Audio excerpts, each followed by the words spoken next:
देश की सबसे बड़ी बैंक में से एक एक्सिस बैंक के शेयर में भारी गिरावट दर्ज की गई है। 16 दिसंबर को एक्सिस बैंक के शेयर 4% तक लुढ़क गए। एक्सिस बैंक भारत का 5वां सबसे बड़ा बैंक है। इस बैंक शेयर में यह गिरावट ब्रोकरेज फर्म सिटी रिसर्च की रिपोर्ट के बाद आई है।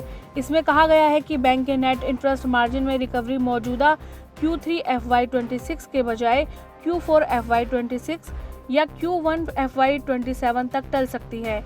ब्रोकरेज फर्म की इस रिपोर्ट के बाद सुबह एक्सिस बैंक के शेयर 1277 रुपये पर खुले और 4% तक गिरकर 1231 रुपये का लो लगा दिया।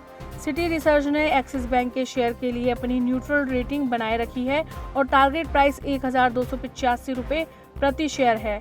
ऐसे में इस शेयर में सिर्फ मामूली बढ़त की संभावना है। खास बात है कि एक्सिस बैंक के शेयर में लगातार 3 महीने से अच्छी तेजी देखने को मिल रही थी और अब इसमें गिरावट देखने को मिली है। ब्रोकरेज फर्म सिटी रिसर्च ने कहा है कि एक्सिस बैंक के कॉर्पोरेट लैंडिंग में बेहतर सुधार दिख रहा है, जबकि रिटेल सेगमेंट दबी हुई मांग के कारण रिकवर हो रहा है। ब्रोकरेज ने यह भी कहा है कि कार्ड स्ट्रेस कम हो रहा है, पर्सनल लोन स्थिर हो रहे हैं और एक्सपोर्ट ओरिएंटेड MSMEs में स्ट्रेस के कोई संकेत नहीं दिख रहे हैं।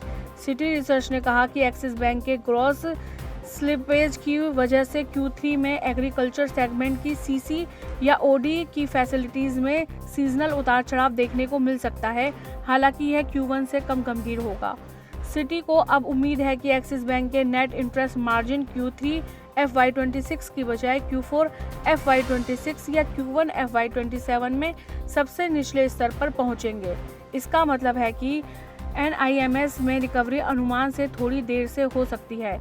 तकनीकी रूप से आनंद राठी के जिगर एस पटेल के अनुसार एक्सिस बैंक के शेयर के लिए 1200 रुपये पर मजबूत सपोर्ट है। यदि यह 1260 रुपये के अहम रेजिस्टेंस स्तर को तोड़ता है तो शेयर 1300 रुपये के स्तर तक जा सकता है।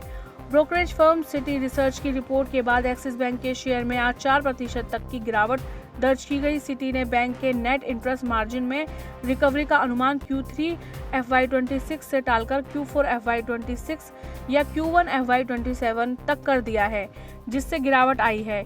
सिटी ने 1285 रुपये के टारगेट प्राइस के साथ न्यूट्रल रेटिंग बनाए रखी है। हालांकि कॉर्पोरेट लैंडिंग में सुधार दिख रहा है, लेकिन NIMS में देरी से निवेशकों की चिंता बढ़ी है।